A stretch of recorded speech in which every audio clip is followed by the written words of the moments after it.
Welcome to Living Chassidus. Together, let's live the Chassidus we learn. Upon a situation. Okay, I'm recording. Okay, everybody. Yes. I was talking about your dating experience. Because I your number. Okay, thank you. Do you mind if I'm taking all? Sure. Thank you. Okay, am I in the? Yeah. Yes. Okay. Perfect. Okay. Welcome everybody. Baruch Hashem. Tonight is our kickoff for our yearly life skill series. So this is one of the big favorites. This is the series where we integrate the living aspect of living Chassidus. This is where we bring speakers that give us life skills, and we are able to get into life and not have to say, I wish somebody would have told me. So we discuss all kinds of topics from women's health, pregnancy, to postpartum. We discuss finances. We discuss all kinds of wonderful topics, and this is our kickoff. So I'm very excited to start a whole new series with everybody. I also want to thank all of our Chai Club members, everybody that gives a monthly donation to Living Chassidus that makes all of this happen. Yay! Shout out to all of you. If you'd like to join Chai Club, it's very easy and simple. You choose a certain amount, you put it into our website and select make monthly donation, and it just does it monthly every time that day of the month reaches. So it's really easy and simple to support Living Chassidus, and we're so grateful for everyone who does. We're also very grateful for the people that speak for us, because you guys are the ones that make this information be able to be spread and this information be able to be shared with all kinds of people. There's talks from on our YouTube channel, on our playlist called Life Skill Series, from all the previous years. So you guys can go and learn and re-listen and learn again and enjoy it again, and then reach a new level in life and say, wow, Living Chassidus has me covered even in that stage. So yes, thank you very, very much. Tonight we have the great zchus of discussing surviving cold and flu season with natural health strategies. And as I'm sure you guys know, I'm all into natural health, and we're so lucky to have met Dr. Ivy Branin. She's a naturopathic doctor and founder of Simplicity Health Associates. Her degree in naturopathic medicine is from Baxter University, BA in biochemical engineering from Rutgers University, and not only that, but she's my friend. Oh, thank you, Michal. I think that's the greatest introduction. We love her, and we're so lucky to have her again. So pass on the. Okay, thank you so much for that introduction, Michal. And yes, I'm a naturopathic doctor, and I'm looking forward to talking all about what we can be doing to survive the cold and flu season. Let's see if I can do this. Okay. Oh, there we go. So I always like to start all my presentations with just giving you a little bit of background about what naturopathic medicine is, because very often people don't know what that is. So basically, I sum it up as naturopathic medicine being a system of medicine that's very patient specific, which utilizes natural therapies to stimulate the body's own healing potential. And we have 6 governing principles. The first being first do no harm, which is very similar to what all medical practices typically have as one of their governing principles. Prevention is the best medicine, and a lot of what I'm going to be talking about today is prevention. So it's not just about when we get a cold or flu, but what can we be doing to prevent colds and flus? The healing power of nature. As naturopaths, we believe that there's this underlying intelligence that when something is kind of going wrong, that we really need to understand what is actually going on, and that there is like a healing potential behind that. Oh, looks like I wrote healing powers nature twice for some reason. Doctor is teacher. So as I'm doing a presentation right now, but also when I'm in my practice with my patients, I really like to educate them on their condition. And then finally treating the whole person. So looking at all aspects of that person. What are they eating? What is their social life like? What are some of their pre-existing family conditions? So really looking at the whole person. Oh, treat the cause. So one of these should be treat the cause. So that's another really important aspect of being a naturopath. Okay, so what are some of our learning objectives tonight? So one, I am going to be talking about some of the basics of how the immune system works. So there is going to be some science, then how we can be creating a healthier immune system through specific lifestyle and dietary changes. What are some of the key immune supportive nutrients? And how do we choose herbs that actually really work? And then lastly, I have a 4-point strategy on how to beat colds and flus fast and naturally. Okay, so what does our immune system do? So basically, our immune system is there. It protects our body from harmful substances. So we often think of bacteria, we think of different pathogens, but it's not just those that can also be causing us to make us sick.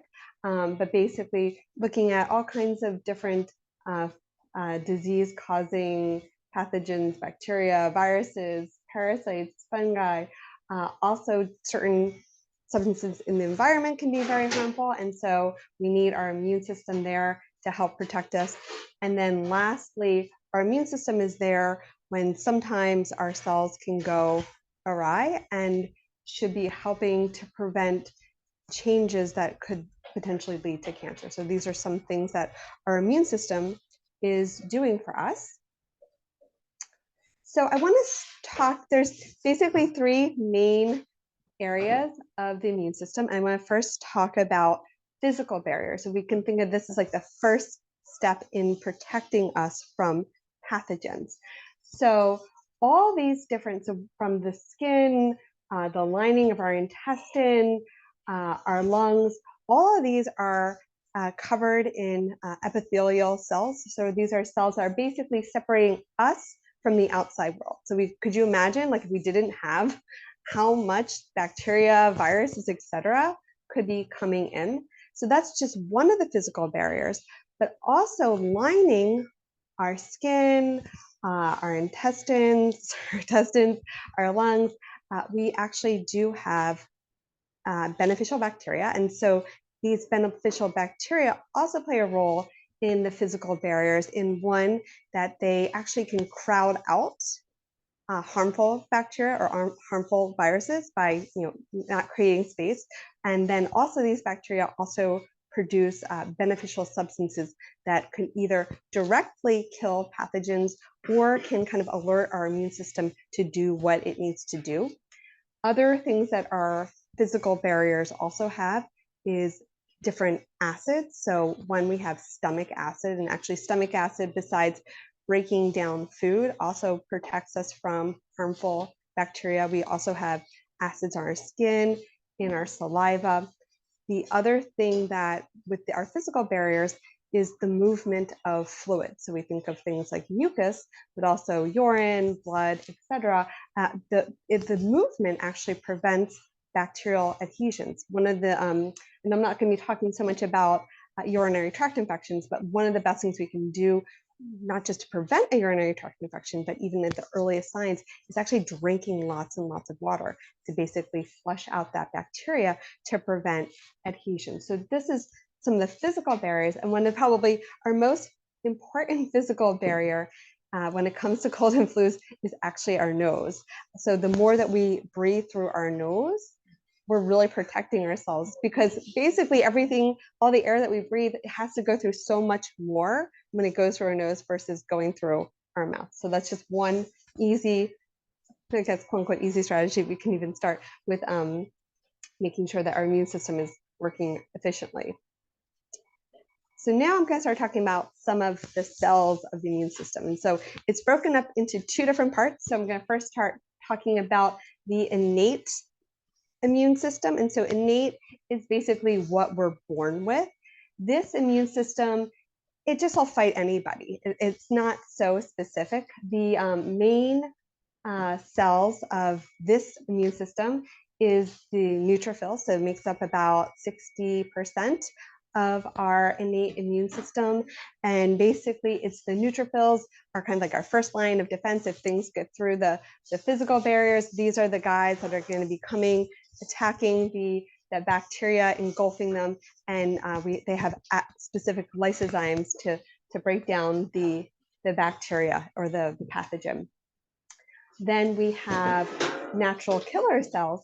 So natural killer cells, unlike the neutrophils that directly attack the pathogen, the natural killer cells actually attack cells that have been attacked by the pathogen. So they are there to basically kill off or eat up any kind of like diseased cell. The eosinophils, I'm not going to talk so much about those, are much more what we think about when it comes to allergies. They also can be very present with parasite infections. And then last two, so macrophages. So macro meaning big, phage meaning eat. So these are big eating cells that are, attacking different pathogens. And then lastly, so the dendritic cell is very important. And the reason it's very important is it's actually what's bridging the gap between the innate immune system and the next immune system that we're going to be talking about, the adaptive immune system. So we have these dendritic immune cells on our skin, on our digestive tract, et cetera. And what happens is when these cells get in contact with certain pathogens, they actually store information that they're going to pass down to the adaptive immune system. And it's really the adaptive immune system that is going to be creating the most, I guess, like intelligent defense against pathogens. So it's really the dendritic cell that's going to help us get activate and help with the adaptive part. Okay, so now talking about the adaptive immune system. So this is not what we have that potential, I guess you would say, but this isn't what we're born with, but this is more about very much more specific once we've had that initial illness. So it's broken up into two types. You have the B cells and the T cells. So the B cells make up the humoral part of the adaptive immune system.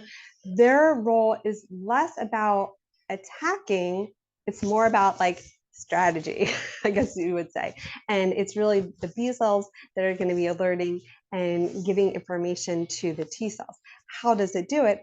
Through antibodies.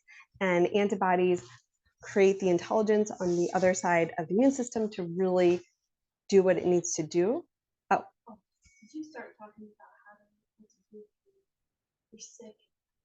Oh yeah, sorry, this is background. Sorry, a little bit of background. Yeah. Yes. Explain how the body works and then we'll understand how to Right. So basically, so the B cells, have a big role to play in antibody formation. And one of my professors liked to talk about this concept of optimization, where basically the B cells are producing the antibodies, and he would call it bacterial barbecue sauce because it makes them more tasty to the T cells. So and with the T cells, there's a couple. There's many different types, but the most important ones are the T helpers, and they are the ones that are going to be kind of like orchestrating the T killer cells, which I think you can probably understand what the T killer cells do. So this is just a big overview of the immune system and how it works. So you might ask a question? Oh yeah, sure. So the B cells they receive from the previous ones, the dendritic cells, okay. yes. So they receive from the dendritic cells basically saying, hey, this thing entered our system, this is the DNA information we have on it. Right. And then the B cells, what I missed how so the big things with the B cells that they're the ones that are really responsible for the antibodies. Mm-hmm. So I guess like another thing you could even think about, like, you have an initial invasion by some foreign enterprise, and it's really the B cells are there, like, where did they come from? What are they like? Like, they're getting all this information, and think about, like, when you have more information about an enemy, I think you can do a better job at conquering the enemy. And I think we all know what I'm talking about. Okay, so so it's in quotes. There's actually really nothing wrong to get sick. We all kind of do sometimes. When I was in naturopathic school, we would even talk that it was kind of very important to like get sick at least like once or twice a year, just for immune health in general. But so why is it that some people seem to never get sick? So yes, genetics definitely plays a part in how our immune system works, whether or not we are more susceptible to certain illnesses. So definitely genetics do play a strong role. Our environment. So is anyone familiar with the concept of the hygiene hypothesis or hygiene paradox? I think the more you, this says the more you clean, the more you avoid certain things. Is that what we're talking about? Like something, yes, that, yes. Then your body has less things to react and like fight against constantly, so therefore the immune system kind of like slacks off. Am I? Yes, yeah. And so the reason I chose a farm, so many studies actually have shown that, you know, people that were like raised in farms and like, you know, in the dirt, eating dirt, that actually is really beneficial for the immune system, not just in, you know, fighting off like colds and flus, etc., but also, I mean, this is a little bit outside the scope of this presentation, but when we think about things like autoimmune diseases, and that that's where more the hygiene hypothesis comes in, that our immune system kind of almost gets lazy or bored, and so it needs to like attack itself to do something.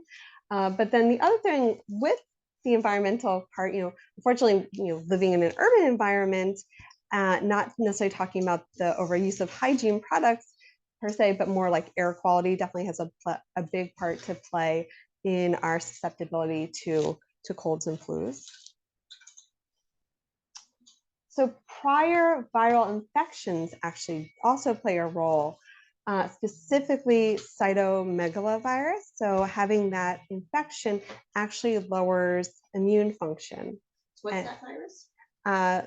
Cytomegalovirus, which with the previous slide when I talked about the different, you know, cells of the immune system, you can, these are things that can be tested. Also CMV can be tested, and I often will run that if I have a patient that seems to be overly susceptible to colds and flus. And then lastly, again, we don't know everything. We still don't know why. Why is it that some people just, for some reason, are not getting sick? Okay, so now I'm going to talk about some of the lifestyle and diet for immunity. Okay, so sleep. So getting enough adequate sleep is extremely important for immune function. And it actually, back to like, you know, looking at the innate and the adaptive, definitely has a big impact on both sides of the immune system. And one definitely that, you know, studies have shown that getting less than 7 hours of sleep over the course of 2 weeks does increase your risk of getting a cold or flu about 30%. Less than 7 hours on average, or less than 7 hours total? On average. Okay. Yeah, on average. I was like, wow, that would definitely. Well, also because so that would be extremely. That would be not. That's like 1 hour of sleep a night. A day. Yeah. That would be kind of, you actually can't live after. There was I forget how many days you can actually live if you have not slept. Like you actually can die. Really? Yeah, unfortunately. I mean, hopefully nobody has that problem. But no, I'm saying like we like torture people. Yeah. Right. I know we do. Yeah, but I don't know if it's like 72. There is a limit. But the other interesting thing about sleep, and specifically sleep deprivation, we're not even talking about like your more susceptibility to colds and flus, but it actually has a negative impact on the efficacy of vaccinations. In fact, it actually reduces one's ability to produce antibodies from a vaccine. Sleep deprivation. It actually reduces, so if you don't get enough sleep and you get a vaccine, it actually reduces the vaccine's ability, or your ability to take the information from the vaccine and to actually produce sufficient antibodies. It just usually what happens if someone's very sleep deprived is they reach a state of like total exhaustion and they're just like they just fall asleep. Yeah, that's true. Yes. I mean, there's like overtired when you have a hard right. I mean, I could do that. Yeah. Yes, but definitely long-term effects of sleep deprivation can have negative impact on immune function. That's why one of the reasons why when you are sick, it's really important to get adequate rest and sleep. Is there a difference between rest and sleep? It's a good question. Like, I mean, because sleep, I mean, is reaching certain phase. I mean, there's certain like waves that one. I'm talking about like medically. Like sometimes I feel like, especially when I was teaching, like I needed days just to like sit up on my bed and do nothing. Like I think that's felt beautiful. Like my body needed it. Yeah. But I didn't sleep necessarily. Like I'm saying that. Right. I mean, I would say that I got like 8 hours of sleep, and then I just needed to like rest. So is there medically? Well, I mean, they're two different things. Yeah. I think they both have a benefit for sure. I would say though, rest without sleep probably would not be like if you were not sleep. That's like another thing. I think rest in addition to adequate sleep, I think it's a good thing to do. I'm saying medically, is it like, would you tell someone to like sleep and go to rest medically, or it doesn't? Well, because I guess like when I say rest, I mean in addition to there's sleep like that we do, and like there's repair complexes that happen and everything like that, and memory consolidation, etc. Rest per se would be maybe not engaging in too much mental processes, like really minimizing. I see that more as like a conservation of energy that I think is really important. And another condition that I often work with is chronic EBV, or chronic Epstein-Barr virus, and it's very important for these patients to really rest and relax. And many of them really shouldn't even be engaging, even though I'm going to be talking about the immune benefits of exercise. I'll often tell those patients that they really should not. It's not a good time for them to be exercising. Does that? Yeah. Okay, good. Thank you. Okay, so moderate to vigorous exercise for about 60 minutes, at least a few days a week, has positive benefits 60? on about 60 minutes. 60 or 60. 60. Okay. Yeah. Does have positive benefit. 60 minutes a day? I'd say like most, like 3 to 4 days a week. I mean, obviously we're not going to miss, but so exercise has. Just when it's cold, that's very hard. Yeah, of course. So exercise has positive benefits on immune function, mostly by enhancement of the circulation of our immune cells. It's one of the big benefits of exercise. Also, again, like increasing oxygen. And then when I get into, I think the next slide, yes. And it actually even makes our ability to mount immune response quicker. So it has a lot of benefits. Now, the one thing I would have to say again, like back to like if you actually, exercise is good as like a preventative. Obviously, if you're sick, not a good time to be engaging in a lot of physical activity for multiple reasons. Okay, so stress. So stress, because of the production of catecholamines, so these are things like adrenaline, epinephrine, a lot of corticosteroids, all of these actually suppress immune function. Actually, if anyone knows anybody who has, for example, an autoimmune condition, very often the course of medication is typically a steroid. And what does the steroid do? That it actually reduces inflammation, which is inflammation is basically our immune system functioning. And so that's the chemical reason why stress has an impact on immune function. I would also say that stress has an indirect impact on immune function in one, when we're stressed, are we sleeping well? Probably not. And so again, if we know that already, like sleep has a real important impact on immune function. But then I'm going to be talking about in further slides, but often when we're stressed, what kind of foods are we eating? And yeah, a lot of junky food. We're not sleeping well. We might not be making the best choices. We're skimping on maybe the exercise. So all these different other aspects of stress definitely can have a big part to play in our susceptibility to colds and flus. That's where it's important to be building in different stress management practices, whether it's exercise, meditation, breath work, yoga, even just calling up a girlfriend, studying something that's meaningful to you. So making sure that you have something built in every day to really help with stress management. And sometimes it's also resting, taking a break from stepping away from whatever it is that is stressing you out. Okay, so sugar. Yeah, so this kind of ties in back to the stress part. So often when we're stressed, we will reach for the sugar. But something really fascinating about sugar is that when we intake a large amount, within just 30 minutes, our immune system's ability to function actually decreases by 50%. And even crazier, it lasts for 5 hours. So I don't know if you're already starting to notice, like, specifically if we think about like Tishrei, we're eating a lot of like decadent foods, we're staying up late, or maybe we're stressed about it. So, and then we get sick after.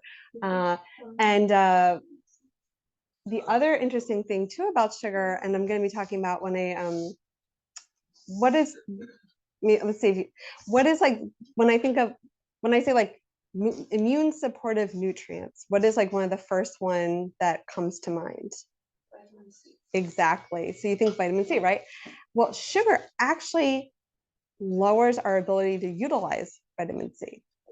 So that's like even another reason why sugar can be specifically, one, when we're sick, but then also for trying to avoid colds and flus, to be mindful of sugar content that we're having. And I would say that it's not just even like granulated sugar, but also being aware of very high sugar juices. A lot of like our dried fruits can also be problematic. Like Oreos, I think have a lot. Oreos. Oh yeah. No, but like as much as like orange juice. They're all like, I don't know if there's like a website, but the nice thing is now a lot of there's a big initiative, or I think it's across the board now. All the nutritional labels now actually have the amount of added sugar. Yeah. And when I'm working with patients that are specifically struggling with either they need to fight some kind of infection, or they have a condition that is impacted and that they need to really have a strong immune system, my typical recommendation is either no more than 10 or no more than 5 grams of added sugar daily. And it's surprising, it can really add up. A lot of like our like ketchup and sauces, and it's like in everything. It's really crazy. Yeah. But I'm just curious, how many cookies do you have? What? Because I really I can tell you, I have the package right here. Like, is it better to have orange juice or cookies? Because orange juice has a lot of sugar. Yeah, so they both have a lot of sugar, unfortunately. I mean, I guess one would argue that probably that's almost like a little bit of a tough one, really. What about a whole fruit? A whole fruit is perfect because you're getting the fiber, and it's not going to be this big shock to the system. What about even like high sugar, like a date or mango? This has 1 gram of added I would say sugar. like a fresh mango would be better. Dates, I usually put them a lot more in the sugar category for patients. Yeah. Again, like, it's not that you can never have these foods again, but again, if you're just thinking about moderation, or if you think that you might be coming down with something, it might be a good time to like refrain from the sugar. What about like honey, maple syrup? Yeah, so those are all still sugar. They really are. And again, so, thinking about like proper limits, like no more than 10 or no more than 5. And I believe now even like the American Heart Association, and like you might think, oh wow, 10, that sounds like very low. But I think it is like the American Heart Association, I think it's like 15 grams for women and 20 grams for men. It's really not a lot. You can't even drink a soda. I was gonna say a Coke is already. You've already done it, right? Exactly. Already done for a few days. Yeah. Yeah. So just as like a word of caution. Is there something that helps balance your sugar? Like to eat a lot of sugar or like no, I'm serious, guys. It's like a lot of my diet is sugar. Not sugar. I'm just gonna have carrots though. Okay, so similar to so alcohol really is a toxin, and even with though there is like some very small health benefits and very small dosages, the negative side of alcohol unfortunately doesn't really justify the quote unquote health benefits, and that you can get the same health benefits from so many other things. But basically alcohol negatively impacts all the parts of the immune system, starting from barrier function. So as I mentioned before, like our skin, I mean, it's not so much our skin, but that like, the lining of our GI tract, our lungs have these cells called epithelial cells. Well, alcohol damages epithelial cells. So that's one gonna increase the likelihood that pathogens can get in. It also affects many cells of the innate and also the adaptive immune system. So it's really affecting all aspects of the immune system. So definitely want to be very mindful of alcohol intake. Definitely when you're sick, but again, even just from a preventative. So, and they've actually even started getting even stricter also with alcohol. So it used to be that it was recommended that women could have having one drink 7 days a week was fine, and for men it was 2. And now I think that they might have just recently decreased it now just 2 across the board. I definitely have to look that up, but I do believe that I might have heard something like that. Can I say something interesting? Sure. In Russia, if someone had a fever, like kids, the way they would help with the fever is they would massage the baby's feet or kids' feet with vodka. Really? Is it probably because it warms it up or cools it down or something? I don't know. I just remember having my feet massaged with vodka. Yeah, I mean that's not going to be really getting into you internally so much. I don't know either. Yeah. You're from that part of the world. Right.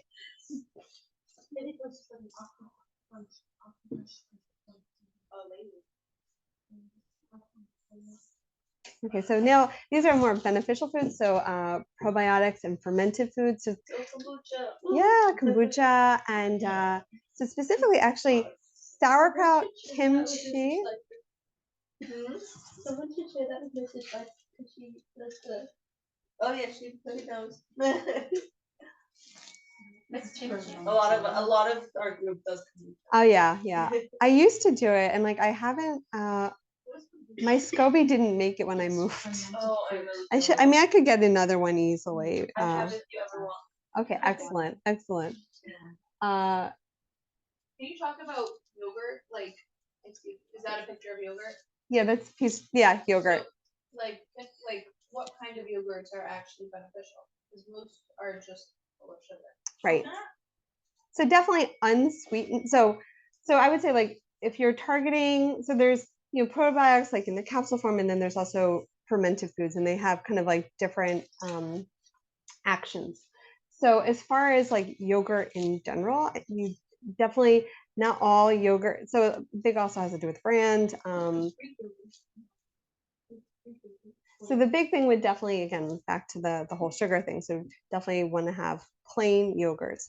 Now the choice between a cow or goat, sheep versus a plant-based yogurt, really there's some other factors. So if you're somebody who tolerates dairy and you don't have a problem with dairy, there's no problem with having cow, sheep, goat.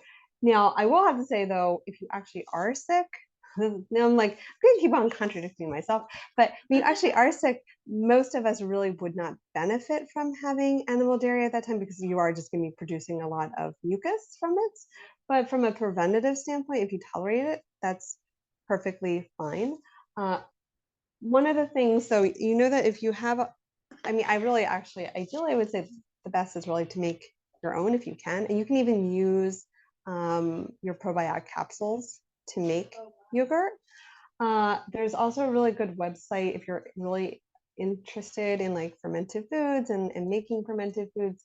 It's called Cultures for Health. They have great recipes. They also sell cultures, and you can definitely make your own. So really high quality yogurts, and also like kefir, etc. Usually tend to write the strains that are on it because you want to make sure that they're alive. Otherwise, you're not going to be getting the same benefit from it.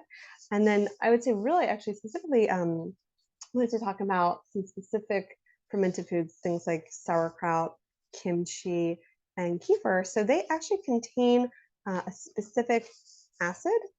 And so it's not, so with the fermented foods and bacteria, it's not even just about the bacteria themselves, but also some of the things that they produce. So they actually have this acid that actually acts as like an immune system, like a attractant. And so that can really, really help with immune function. But if you remember back when I was talking about the physical barriers, so the ways that probiotics work really are one, either through crowding. So whether it's the lining of our GI tract, our respiratory tract, and then I know we're not talking about female reproduction, but really making sure that we have robust bacteria, beneficial bacteria in our vaginal tissues can actually really prevent urinary tract infections, different vaginal infections, just through the sheer act of just like crowding out the invaders, but also that these bacteria also produce substances that either directly kill pathogens or signal to the immune system to function better. And I wanted to just address a few specific strains. So most of the bacteria that we kind of talk about are like various species of lactobacillus, and some of the big ones specifically when we're thinking about like respiratory. So lactobacillus plantarum, lactobacillus rhamnosus. There's been really good studies specifically against the flu. They were using strains of the H1N1. Also lactobacillus casei, fermentum, and of course probably everyone knows acidophilus. So these are all different strains that are really have shown positive benefits against respiratory infections. May I ask something? Sure. It's not exactly you mentioned that acid. So is there something to do with the acid reflux that's natural? Oh yeah, there's a lot of things that we can do. Okay. Yeah, I mean, well, there's some, and I feel like that might be another presentation. Oh, oops. I have a question. There's like this controversial thing, raw milk versus pasteurized milk. Oh yes. I'm curious what your thoughts on it, because I don't know what I think of it. I just know well, I just know that I heard. I can tell you all the controversy. I heard like raw milk is like has a lot more health benefits because it's not. Once you cook something, boil something up, then it kills a lot of the good bacteria. But then, so I was like curious. I tried raw milk and it made me sick. So, I drank too much though at once. Okay, right. And I got kind of sick. Yeah, so again, so yeah, like during the heating process, a lot of the beneficial. Somebody told me no, it's just it's a detox. Okay, I've never heard of a raw milk detox, but maybe that's a thing. I don't know. I don't know. Yeah. I mean, I actually do know a lot on raw milk, but I feel like that might be not taking away a little bit from, but we can maybe talk offline. But can you say in short, like something that will help with acid reflux? After class. Okay, so this is just some aspects of like immune supportive diet, and I mean it's basically a lot of it's just good basic healthy principles. Choosing more whole grains. So yes, I talked a lot about sugar, but even like refined carbohydrates are pretty much just like sugar as well. So really choosing whole grains that have at least 2 grams of fiber per serving, lots of fruits, lots of vegetables, high quality protein, basically just, I think, good common diet sense. Now I want to talk about some of the immune supportive nutrients. So vitamin D. So the way that we found out that vitamin D is immune supportive is actually pretty interesting. So in the turn of the century, when people got really sick, they sent you to a sanitarium, and it was like a place where you would like detox, and they would do all these like things. And also, it was just to also keep you away from other people and getting you sick. So this one sanitarium with tuberculosis patients, one of the parts of their treatment was taking them out into the sun, and it was through the sun and also giving them cod liver oil. So cod liver oil is very high in vitamin D naturally, and then cod liver oil is high in vitamin D, but also, and then we get vitamin D from the sun. So that's kind of interesting of how we figured out that vitamin D had immune supportive properties. Vitamin D is kind of interesting vitamin in the sense that it's actually almost more, or it is actually a hormone as well. The other important aspect about vitamin D is, or how one of the ways that it works is that most of our immune cells actually do have vitamin D receptors. And typically in my practice, I dose vitamin D based on where my patients are. So for optimal levels, you really want to make sure that you have vitamin D levels of at least 50. And then also in the winter months, we do not absorb hardly any vitamin D from the sun. We're really, specifically where we are on the earth, we're really only absorbing vitamin D basically May through September. So often we need to definitely supplement with vitamin D in the winter. Also, if we're breastfeeding, if we're pregnant, we're going to have higher vitamin D requirement. But I always just dose based on what my patient needs. The other important thing about vitamin D is the fat soluble vitamin. So if you are supplementing with vitamin D, you do need to take it with a fat. So whether it's with a food or with if you're taking fish oil, so it's a fat soluble. Okay, so vitamin A. So vitamin A actually has positive benefits on all aspects of our immune system, and it really helps with the epithelial cells. It helps with the cells of our innate and also our adaptive immune system. It's found in a lot of our colorful fruits and vegetables in the form of beta carotene. It's also found in liver. Now, the one thing though, vitamin A is really good with immune support, it's also toxic, or can be toxic. So you do have to be careful with the amount of vitamin A you're taking and for the length of time, because it can have a negative impact on your liver. And you also have to be cautious with vitamin A if you are pregnant. So women that are pregnant, might become pregnant, really don't want to be taking, if you are supplementing with vitamin A, really don't want to be taking more than 5,000 IUs a day. So really have to be careful of vitamin A. You don't have to worry so much from naturally occurring vitamin A in foods, but as far as supplementation, but it can be really good for immune support. So you don't have to be afraid of it, but I need to just tell you that.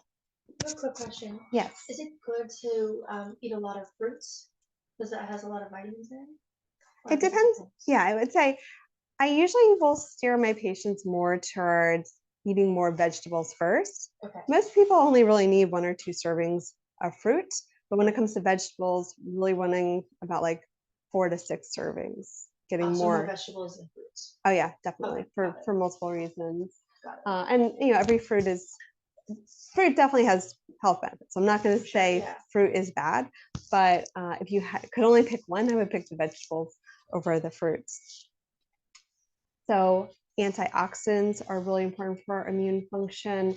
I was actually giving a talk on fertility last night and talking a lot about antioxidants. And one of the big reasons why antioxidants are important is the prevention of cellular damage. And again, we really need to make sure that our cells are operating efficiently in order to have a good immune system. And so some of our main antioxidants are vitamin C, which again is a very classic immune supportive vitamin, vitamin E, also selenium. These are all really, really important, both from diet. And the other thing with the nutrients, I would say, is often when it comes to immune support, we do need to often dose them a little bit higher than we would typically get from naturally occurring in the diet. Zinc. So zinc has a lot of antiviral properties. It definitely stimulates parts of our immune system. We get it a lot from meat. We get it from nuts and seeds. Although the one thing with nuts and seeds is that there are little things in them called phytates, and so we don't absorb all the zinc or a lot of the minerals from some of our plant sources. We don't always absorb them all because we have some different or we lack certain enzymes that other creatures in the world they do have. So it is also a good idea to get both from animal sources and plant sources. Of course, if you're vegan, you might also have to supplement. The other thing when it comes to zinc and immune support, and if you're taking in a zinc supplement, you really should be taking it on an empty stomach. It can be difficult for some patients because zinc can be very nauseating. So I will either have patients dose it at bedtime or an hour after a pretty substantial meal. And then if they really have a hard time tolerating it, I'll often have them take it with like a little bit of fruit. And the main reason is that a lot of our nutrients actually compete with each other. So iron and, for example, like iron and calcium compete. The beauty is cautious. Right, exactly. Yeah, I know, isn't it beautiful? I didn't even think about that. Yeah. Iron, which is a big source of iron, is meat, and calcium, a big source of calcium is milk, and we dafka with space in between. Exactly. So beautiful. Yeah. So I've designed it. Right. From the get-go. You're not meant to eat them at the same time because then your body doesn't absorb, right? Right. So basically, if you eat a if you say you're iron deficient, right, and you have like an iron rich meal, but you decide either because you're going and you drink big glass of milk, or you decide to take a lot of calcium, you actually reduce your body's ability to absorb the iron from that meal. It's kind of interesting. Okay, so now I'm going to talk about some herbs for colds and flus. And before I even get started, one of the really important things when it comes to herbs, I'd say herbs even more than nutrients, quality really does count.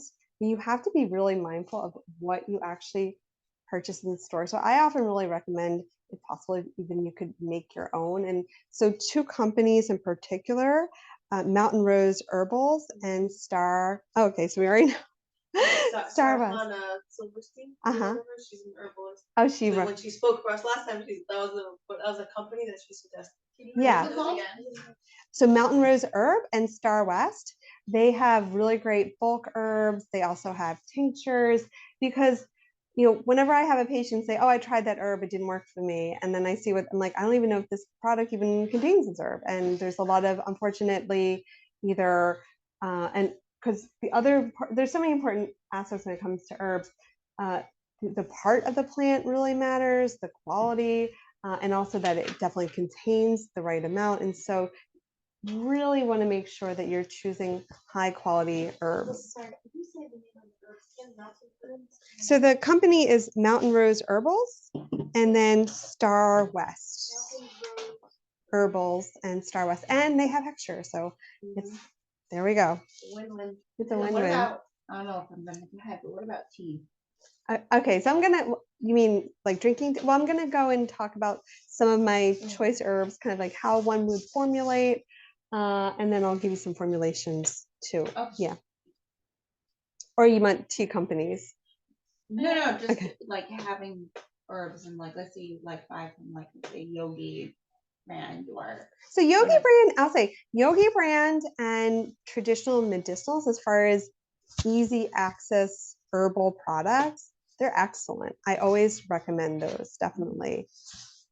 There's like another company of tea that's also like. Oh, I think it's like Alethea, something like they're in a white box. There Yeah. are some good brands out there. Mhm.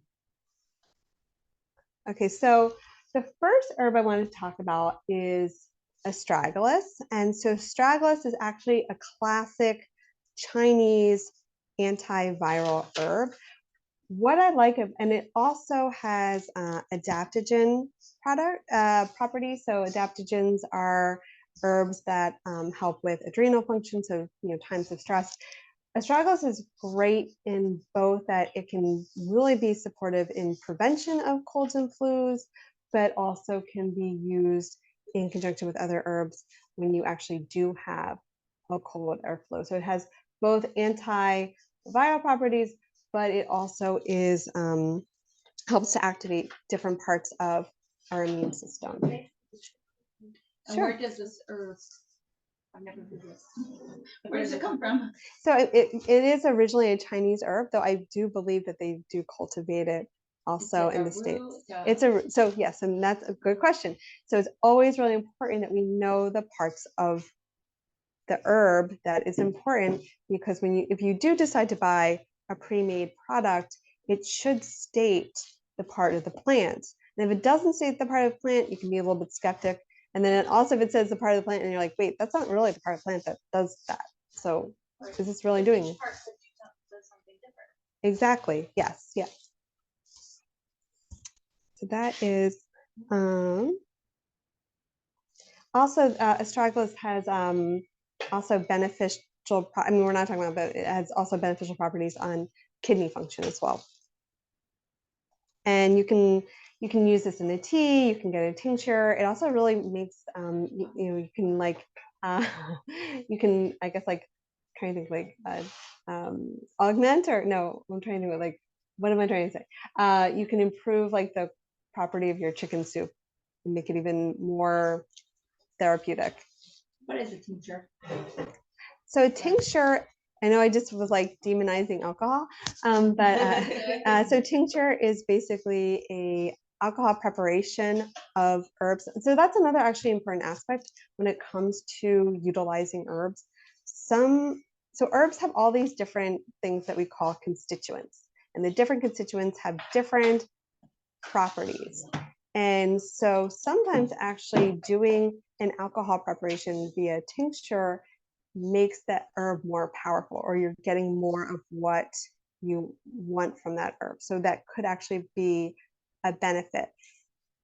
If alcohol is a problem, one of the things that you can do when it comes to utilizing tinctures is you can actually add them to hot water. And so it just basically burns off the alcohol. So if you really did not want alcohol for whatever reason, and then there is another type of tincture that doesn't use alcohol called a glycerate.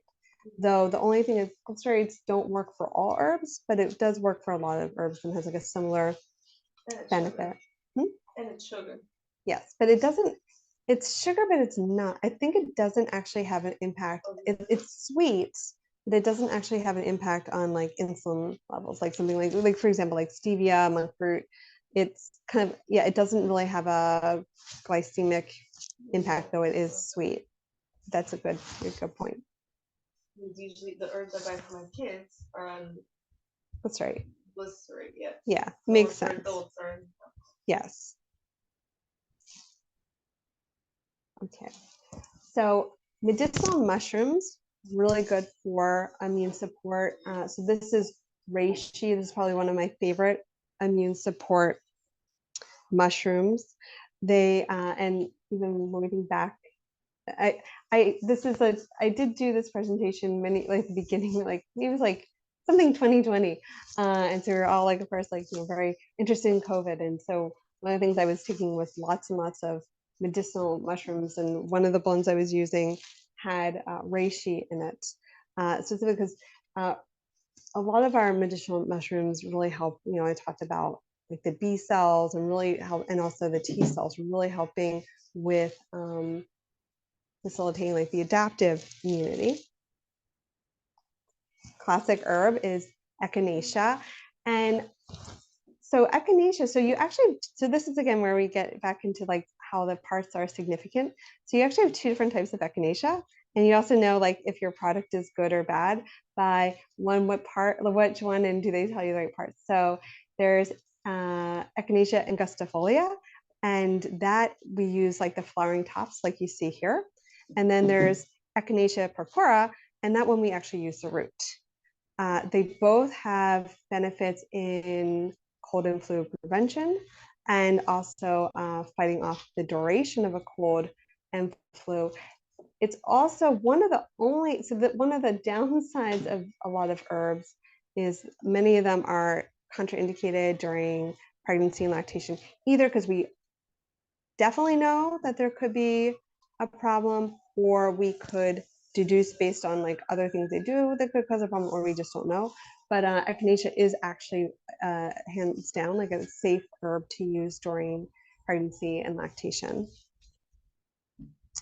Okay, so those were all the herbs that I just mentioned do both like preventative and also like you have a cold or flu. So lomatium is a really heavy hitting herb. I wouldn't necessarily use this for prevention, but if you are really sick, I definitely recommend using lomatium. It's the root. It comes from the Pacific Northwest. One of my last year in naturopathic school, we did this like amazing camping trip in the Cascades where we actually got to harvest lomatium and make our own tinctures. It was really cool. But it has very strong antiviral, really strong immune stimulant, and you actually don't really need it. It's a very nasty tasting herb, and you really don't need that much of it, and it can be really powerful as part of any kind of formula. Are you saying that all these herbs that you mentioned are not good for pregnancy? Only echinacea of the there's mixed about Echinacea is good. yeah, echinacea is totally fine. The other ones you have, I mean, definitely talk to your doctor, like talk to like your midwife, your OB, but I tend to be very conservative when it comes to pregnancy and lactation. Other doctors might also might recommend them. I'm just very conservative. So I only recommend herbs that are like, we know 100% are fine, similarly with nutrients. And here's a bunch of other herbs. So when we're doing a formula, we might want to think about adding a bunch of different herbs. So adaptogens are herbs that we associate with the adrenal glands. They're good for stress, and they're a really great additive to any kind of immune supportive formula. So some of our classic adaptogens, sorry, I brought them all in the scientific names. So licorice, which is glycyrrhiza, your ginsengs. Are people familiar with rhodiola? I think like everybody's into rhodiola now. Eleutherococcus is Siberian ginseng. So these are always good to have. Holy basil, any of these adaptogens you can definitely add to a formula. Lymphagogues, really important. So what does that mean? It's basically moving the lymph, so moving our white blood cells, moving our immune cells. So phytolacca is poke root. Very commonly we think of what like pharyngitis. There's a classic formula called the hemp formula, which is hydrastis, which is golden seal, echinacea, myrrh, and phytolacca. So it's really moving all the immune system here. Gallium, which is also called cleavers. Not only is that good for upper respiratory, but also anything like pelvic related. So if you're thinking about moving the lymph of that region, if there's any infections, immune stimulants, so Bacteria, Tianensis, which is red root, which I also harvested on that same trip. Very good immune stimulant, any antivirals. So Ligusticum, I think is a little bit more well known. That's also called OSHA, very strong antiviral. Diaphoretics, so diaphoretics. So I didn't really talk about this so much, but in one of the big principles is rather than suppressing a fever, that we should actually help to mount a fever. And I might have even talked about that with the wet socks treatment in the last presentation. So some of our classic herbs that help with fever, and when I say help with fever, actually promote a fever. So Achillea, which is yarrow, has kind of like a nice Also, yarrow is really good. I feel as like a good herb when you're sick, because it also has, it's bitter, so it's also going to help with digestion. So thinking about like when we're sick, we might not be eating, but we need to take in some nourishment. So adding some yarrow. Matricaria is chamomile. Sambucus is elderflower. Tilia, those are really great. And then nervines. So nervines are herbs that help to calm the nervous system. And if we think about it, when we're sick, we really need to be resting and sleep, but we might not feel comfortable. So something like lemon balm can be great. Also lavender. Lavender, I mean, actually that could be like the one herb, because it's like, it's antimicrobial. Okay, so here are just some pre-made formulas if you like don't want to get too much into making things. So Blue Bonnet makes a really great mushroom blend, which you could take both preventatively, but also if you do have a cold or flu. I love all the immune supportive teas by Traditional Medicinals. I think they're fantastic. Traditional is a company? Yes, yeah. So those teas are really great. They're really yummy. They're organic, and they don't put like any kind of weird additives. And you can really trust that brand. The Blue Bonnet Wellness Support Defense, that's a mixture of both vitamins, minerals, but also different herbs. I didn't put it on there, but they also make a really good beta carotene with C, E, and selenium that I like. So if you're not wanting herbs and you just wanted the nutrients, I think that's a really great product. Beta carotene? Yeah, it's called like beta carotene plus or something. I actually prescribe it a lot with my acne patients, but it's also really good for immune support. And then lastly would be Landau makes some really good zinc lozenges with echinacea and vitamin C. So those are just things that like you just want to like pick something up at the store. Now I'm going to get into some classic herbal remedies. These are what I learned in naturopathic school. If you want to get a little bit more fancy, you probably would want to maybe get these ahead of time. So here is a dry cough tea. So we have, so mullein, which I think somebody was talking, again, like how like the different parts of a plant have different properties. So mullein is very much that. So mullein, the root is very much more for the like the urinary tract, and then the flower much for respiratory. Coltsfoot is very much, so this is dry cough tea, so it's very much indicated for dry cough because it helps to like reduce kind of like that chaotic coughing. You would not want to use that herb for a wet cough where you're wanting to get stuff out. Marshmallow is what we call an alterative or a demulcent herb. So basically it helps to soothe tissues. And then anise acting as like an expectorant and has all the parts. And so this, and then this is a tickling cough syrup. And you could actually take these herbs. I would, so typically we would do it in a tincture form, but you could actually use them also as a tea, though one of the things that I feel like as a tea, you probably would want to do much more of like a decoction. So decoction is when you boil more like roots and berries, versus a tea is more when you would actually just do like leaves and flowers. And so probably like one of the strongest herbs in this definitely would be the lobelia. So that is really helpful. So lobelia is one of these interesting herbs when you can either dose it high and dose it low, and it actually has different effects. And then all around, so this is like a really heavy hitter. I would not recommend just taking this just to take it. This is definitely when you actually are, and when I talk about like my 4-point strategy, one of the most important things definitely is just starting these things as early as possible, like at the earliest sign. So this is definitely something that, you would want to start very early on, probably taking about anywhere like 1 to 2 dropperfuls every 3 to 4 hours. Really, really strong. You could definitely add it to, if you were doing a tincture, you could definitely add it to some water. You could also, again, easily make this into a tea. is there such thing as like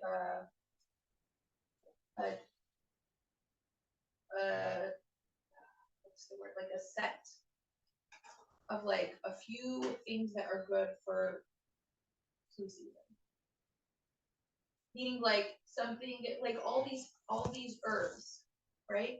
So these are things that we would make. Right. So I definitely recommend, like as far as like when it comes to a very effective herbal formula, you typically want at least a couple things. Like you want to include kind of like if I went back to this earlier slide, yeah.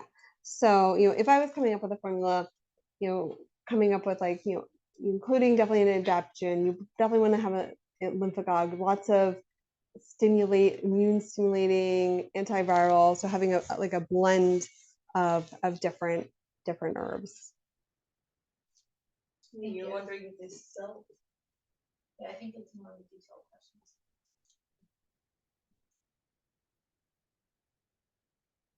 And then here's some, so homeopathy is a little bit more difficult, but like, so these are some of our classic acute homeopathic remedies. One of my teachers always really felt that the best homeopathic remedy for any condition was somebody's constitutional. So if you've ever worked with a homeopath, and so that was his philosophy. But these are some remedies that are typically associated with a fever. So aconite, belladonna, I feel is like belladonna and camellia, I think are like, that's exactly like when I think fever, like that is what I think of. And then cough, and a big part also has to do with like other symptoms, and then there definitely are some homeopathic blends that will often like have like a little bit of all of these, and hopefully that one of them will work. Right? Constitution for like long term. It's the one that fits you better. Like Right. So that's like when you've met with a homeopath, you've talked for like an hour and a half, 2 hours, everything. Yes. And so the other thing with my one of my teachers, the same teacher who also said that the best remedy was the constitutional, that when you're deciding on an acute, that if it's the right one, it should work. Like that he recommended basically doing one, and then if it wasn't working, then to go to another one, as opposed to that it would either work, or if it works, it works. If it's not working, it's the wrong remedy for that patient. And how long does it take to like, what's your timeline for like it's working for the homeopath? Yeah, I mean, it should be, you should start noticing a change within like about 30 minutes to an hour. Oh, yeah. Wow. Yeah. And then he would say to like, that was his philosophy, but that's one philosophy. Okay, so here's my 4-point cold and flu strategy. So rest is really important. So as soon as you start you're not feeling well, good time to just like, let's just cancel plans. Let's like stay in for the night, and maybe the next morning it'll be gone. And wouldn't that be great? I have a question. Actually, basically the one that I have yeah, right. Yeah. Okay, so eliminate sugar. So again, like you're coming down something, it's a good time to eliminate sugar. And then I would say plus dairy and gluten if you can. Definitely dairy just because of the mucus production. And then for many of us during, if we're fighting something, gluten could be inflammatory. So definitely sugar, but also possibly the dairy and the gluten. Okay, so this I think is really important. So really, since you wanted a natural strategy, you really do need to hit it as hard and early as possible. And so we're talking about like taking it every 2 to 3 hours. And so I think all of us have like, and I was working with a new patient on Wednesday, and she's actually coming to see me because she feels like she keeps getting sick. And so I was asking her, like, what are her early symptoms? Because I think all of us have it. Like for me, I know that I might be coming down something. I always feel it in my muscles. Like I feel sore. I'd be like, hey, did I work out yesterday? It's like, no. And then that's usually my first symptom. And I know, okay, like maybe I need to like rest, or maybe I need to start taking something. And often if you catch it early enough, you won't get sick, or if you do get sick, it won't last as long. Because the other big thing too is getting sick, since we call it the flus, you also might end up getting a sinus infection, which is actually one of the other reasons why eliminating the dairy and gluten can be a good idea, because it's one thing just to have the cold and flu, and then second to then have a sinus infection after. Nobody wants that. No. And then support, don't suppress a fever. So that's again why using things like the diaphoretic herbs, doing something like wet sock treatment can be beneficial. Can you, Yes. Yes. Yeah. The fever. Just give a little more context of what are the benefits of a fever? Because I know everyone thinks I have a fever. Right, they right. quickly take something to take it down. Yeah, because they feel Oh. uncomfortable. So, I mean, actually, the fever is our immune system working. It's basically that's all I have to say. I mean, yes, there are dangerous fevers. Infants, for example, that can be like there are definitely.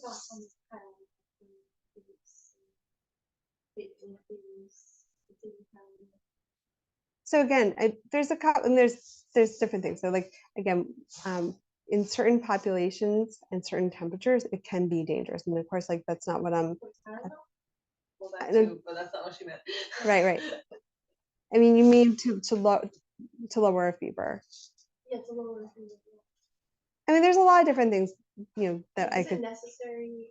I'm just so curious, like what, like the natural, like because usually like the doctor will tell you, oh, like, when my baby was sick, they told us, which I didn't totally listen, like all the way because I just thought it was too much. But I need to give her Tylenol every 4 hours. I need to give my baby Tylenol every 4 hours. Well, I guess again, it really depends on like what temperature we're talking about, because so if babies do, so certain temperatures are dangerous and they can cause a seizure. 103, Right. 102, 100 degree, 102 degree fever. Mhm. 103 stages. I mean, I'm not going to kind of go there. Okay, Yeah. Yeah. So can I ask, basically the question that I had earlier was, is there like you have a lot of different herbs and remedies that you listed. Right. Is there such a thing as like buying like a kit? Oh, like a Of, like, pre-made one, you mean? Or something like that? Of like let's say I don't have all the supplies to make the tinctures or Right. the remedies. So is there such a thing as like, oh, cold and flu season is coming up, like I'm gonna buy a kit so that I'm prepared. So as soon as I start feeling something, I don't have to run and try and buy something or make something. Like I'll have it prepared. Or is that just like 21st century stuff that we're? I mean, there might be something out there. I mean, there might be some herbal company or there. So I mean, again, like I did include a couple like pre-made formulas that you can buy in the store, and like maybe you want to buy some of those and keep them on hand. Okay. Bush Gardens. Bush Garden. Oh yeah, those are good. Yeah. Okay, Oh yeah, that one's really good. That's what I thought. Yeah, that one's Anyone really who good. knows herbs and I say that's usually Yeah, that one's really good. that one you can get on Amazon. What is it? The company's called Wish Garden. Yeah, actually, I think they do make like a set or something. Oh wow. Yeah, that's a very Wish good. Garden. Yeah, they're based in Oregon. They're fantastic. Yeah, that's good stuff. Another thing also, I mean, I didn't talk about this as much, but also essential oils are really good to have on hand. What essential oils? Lavender oil, tea tree. Yeah. Well, babies and and also during pregnancy too. What about there's this Swiss blend called Abaz oil that we always used it when we were little. Oh, I never heard of it. What is it? It's a European thing that people would use. Abaz oil. Abaz. It's like We use it for like nasal. Oh, yeah, but yeah, essential oils can be really good for either steam inhalation. You can, I mean, it's a little controversial, but you can use some of that if it's. I mean, that's also where you also want to make sure you have high quality. But you can even take just like one drop of. It has to be real lavender oil. It can't be like you got it like not something. But you can actually take one drop of lavender oil when you at the first sign of like a cold or flu, and that can also just like nip in just one. Well, you can or just you can do it more. Just one drop though. Just like I put it in water, like a little you bit do of the same water, thing. Yeah. But Yeah. like you have to make sure, like you said, like you have to make sure it's like a real. And I'm not saying drink it. I'm just. I mean, you are taking it, but I mean, it's literally just one drop. We're not doing any more than So a drop. what about fermented garlic and onions?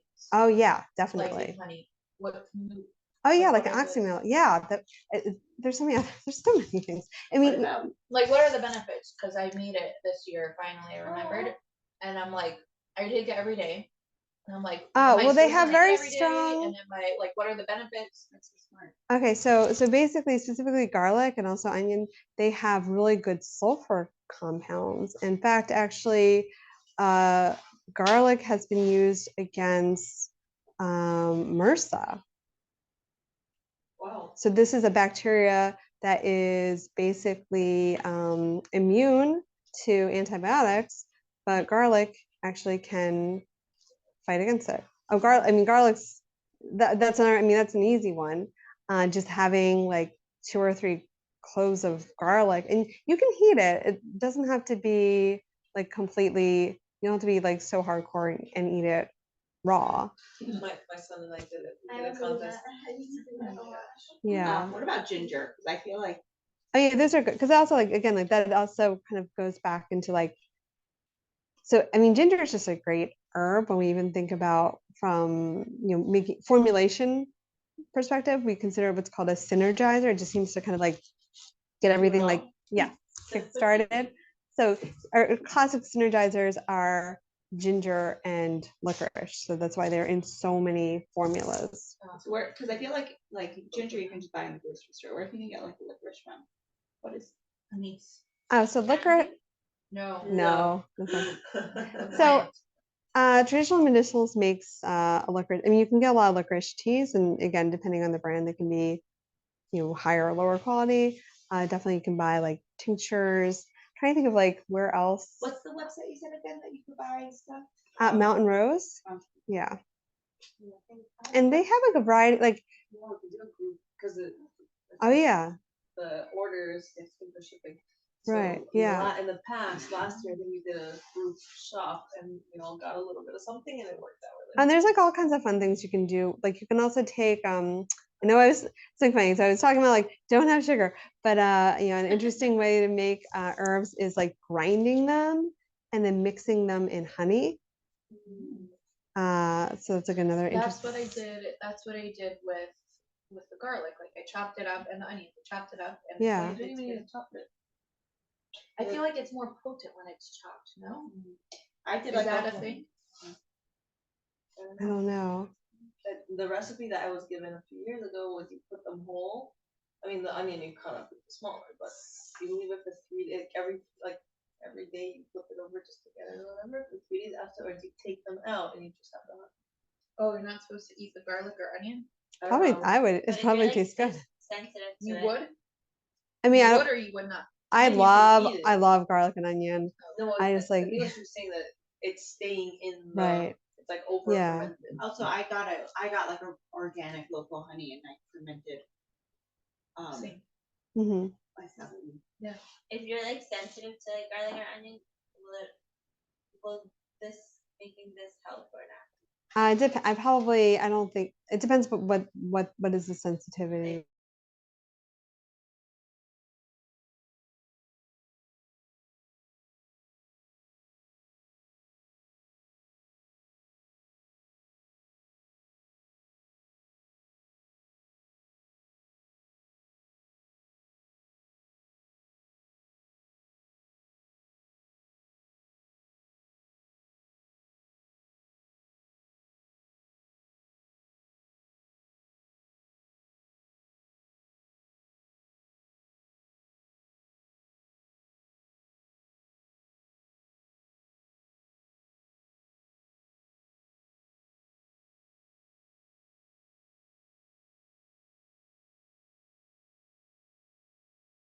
apple cider vinegar. Even- Doesn't or does? They do, Interesting. yeah. Oh, Just to I drink it wouldn't like have thought that of that. That's so smart. Yeah, with nothing mixed in, just with spoon. It's like a little shot, no? yeah, with some water. My Yeah, mom was doing that. yeah, in the morning. Try that. Oh, Oh, with the morning? mother. Get the good stuff. What about now? Like, what if I'm having it now? What do can I try Well, it? if you're having it, like I wouldn't necessarily do it with when you're. It's more of a preventative. Aloe juice is really good. Aloe juice. Yeah, but not like the sugary one. Not the. Like that is How do you make aloe? Like I see aloe all the time at the store. How do you? I mean, for cuts, I know you literally just take the scoop and you put it. Right. Oh, like how do they manufacture it? No, like Oh. even if I were to buy a thing at the store and I want to make aloe juice, you just like Although you have to, I'm trying to think of, yeah, like how you would do it because you want to be careful with the latex aspect of it because then you would actually end up creating a laxative, which you don't, necessarily- how have nothing unless you want that. I mean, so what what- do you, what does, can you explain that? laxative makes you go to the No, like with, right, no, but with the, because I you're think, saying to be, like, allergies might no, I'm just trying to think of, no, I mean, I don't know how allergist is made, but I know that part of the leaf has like the latex part, and that has a laxative effect. And so I'm just trying to think of how do they make the aloe juice without. I don't know how they make aloe juice. Okay. Yeah. That's a Just Google one quick question. Within the office, like a cute one, like just like the only challenge I'm having with it is I was told that you're supposed to take it like 2 hours in the day, right? But 3 hours, every 3 hours during the night. And so it's like very annoying that to like wake up every 3 hours to take it. yeah. So, Yeah. well, Yeah. Yeah. I gave up on that one. I was like, I'll do it during the day, but I can't get up I every can't 2 get hours. up. during the I had night, one but that then I I- had to like but do then every 2 hours. I had these like issues where I was like, I kept getting sick. Like I was like sick, and then like 2 days later, and I recovered, and like 2 days later, I would get sick again. And I recover, and then a few days later, I would get sick again. And I was like, why am I getting sick?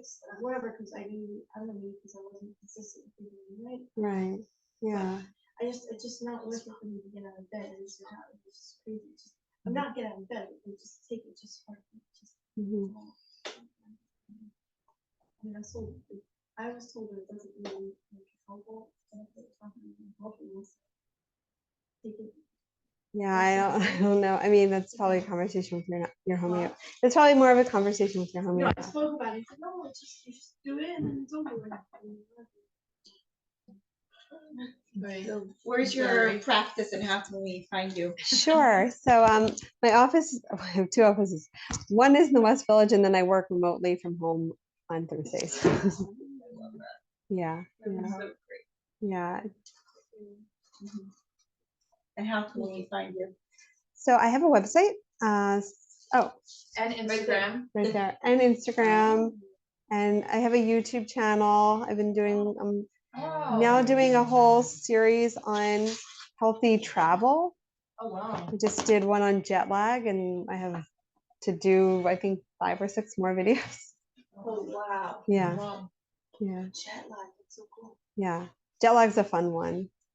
Oh gosh, now you're getting me hooked. Okay, you're coming back. I love that. That's so cool. In New York. What else? What other questions do we have? Yeah. How long can we keep you here for? What's the difference in? I guess what is the actual anatomical difference in wet coughs and dry coughs?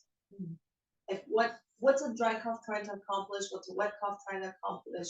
What do we want to help support? Right, exactly. That's actually a really good question. So I would say in some ways, like I feel like the wet cough, yeah, sure. I feel like the wet cough makes more, like I know I keep talking about like the healing power of nature. I feel like the wet cough makes more sense to me in the sense of it's a cough that's trying to facilitate the removal of some kind of gunk that's produced by, so I mean, mucus is basically produced by our immune cells to protect itself from the bacteria. So it's like this whole process of getting the dead bacteria out of the body is kind of what that wet cough is facilitating. And so when we think about like treating a wet cough, one, we want to think about like helping to like thin out the mucus, and we actually want more of an expectorant to like kind of like get that out.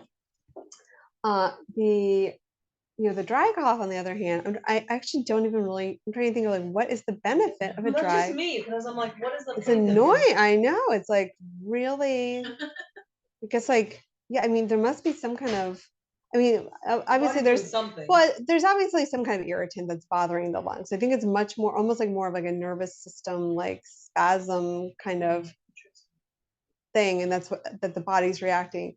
Now, the intelligence behind our body doing that, I'm not so convinced, but it's definitely doing, and that's again where like I guess classic example would be something like whooping cough, is that kind of like spastic cough, and that's where it like that's where it can potentially get dangerous.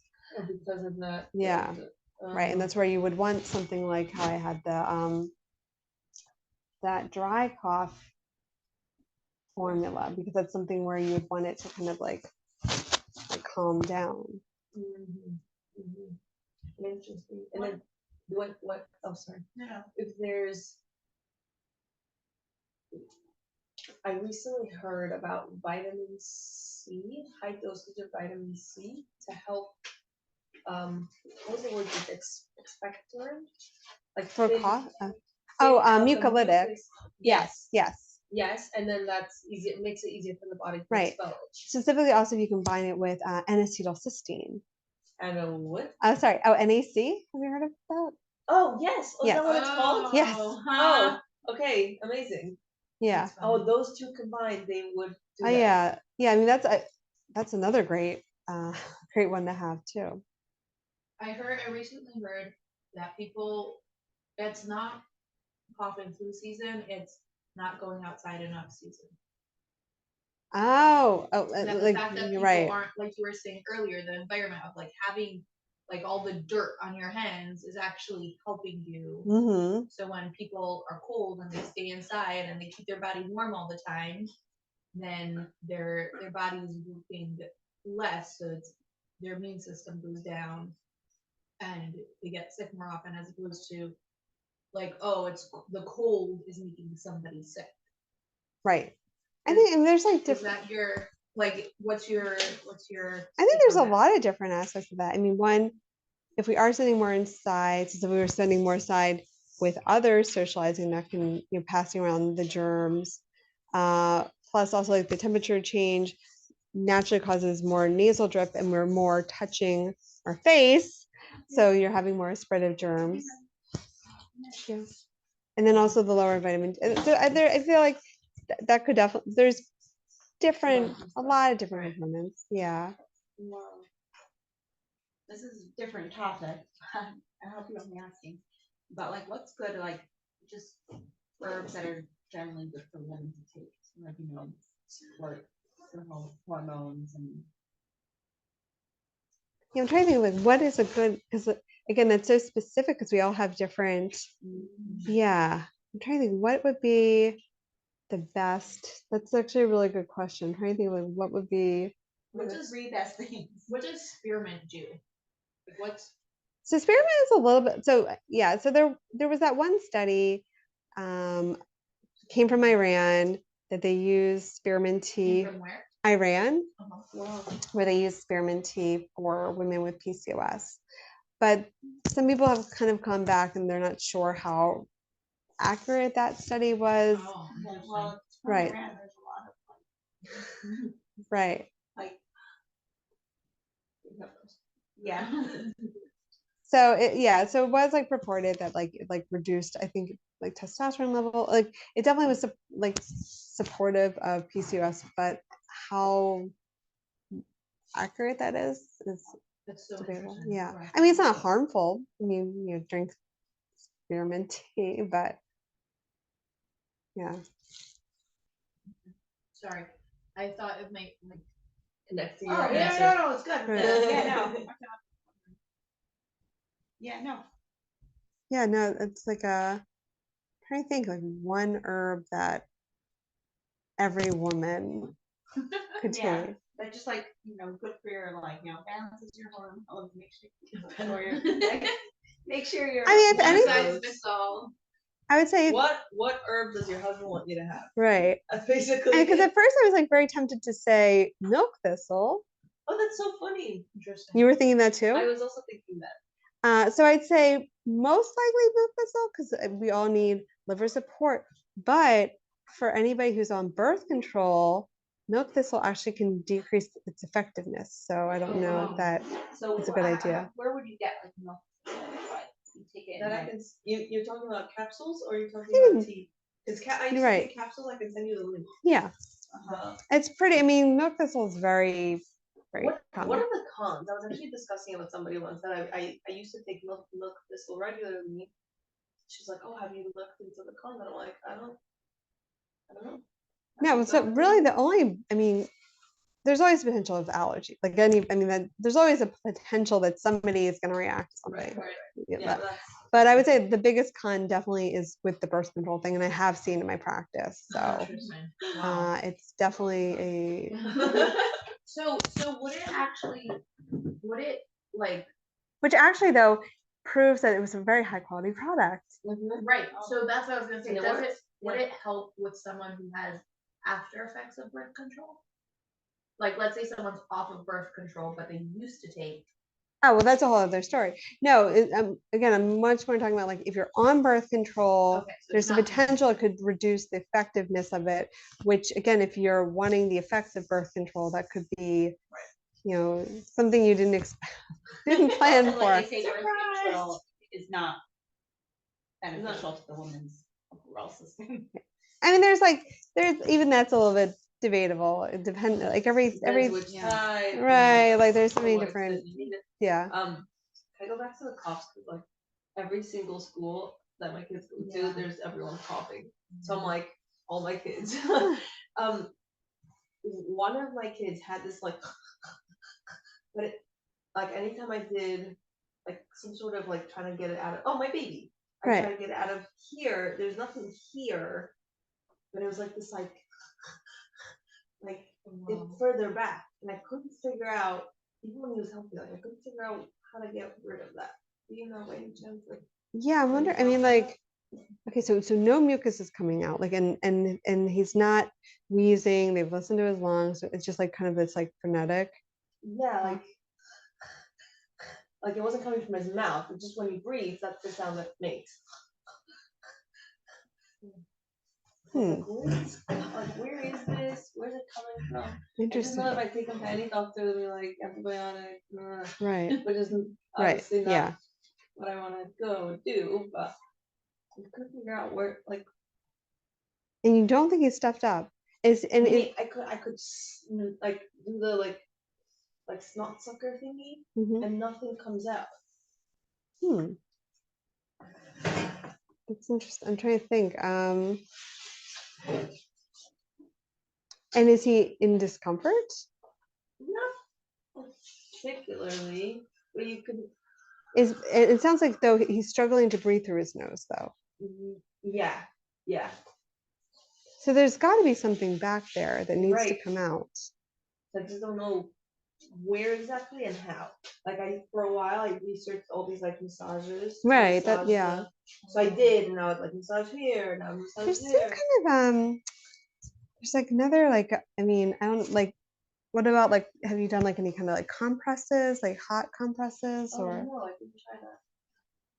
So there's another like there's some other kind of treat. I forget what I mean, one of the things I would think about. He's too young though. Would be doing something like nasosimpatico, but it's pretty intense. Where you take a mixture of this oil. You actually put Q-tips and you go all the way. Ooh. Yeah, I would not do that for. No. Wow. Yeah, because my mom was like, sounds like he was like, but he's his breathing is, I don't know, it's weird. Can't figure out what it is. Would that be something? I think that's how I messaged Oh you. yeah, I yeah. was like, can I come visit? Is that like can I come visit you and bring him? Like, Yeah, maybe do I I'll, bring him? yeah, I'm trying to think. Yeah, I think 'Cause that I remember we discussed and you're like, maybe Right. stay home, let's just do our thing. But I'm like, I don't know where the sound is coming from. right, yeah. Trying to think of like what, or maybe even like, has he been to a homeopath?